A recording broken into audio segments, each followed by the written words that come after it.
இந்த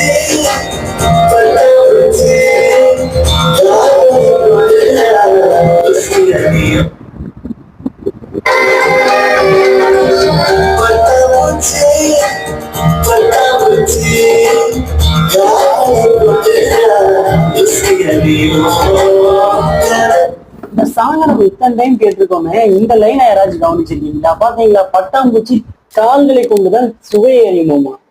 வாங்களே கூகுள கிட்ட கேட்டு பார்ப்போமே.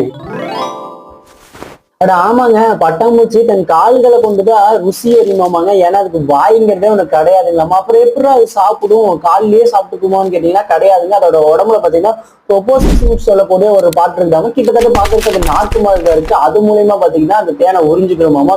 இந்த மாதிரி ஒரு விஷயமே எனக்கு இது வரைக்கும் நிஜமா தெரியாதுங்க. சப்போஸ் உங்களுக்கு தெரிஞ்சுன்னா மறக்காம கமெண்ட் பண்ணுங்க. இந்த சேனலை ஃபாலோ பண்ணிக்கோங்க. அடுத்த வீடியோல பார்க்கலாம். டாடா.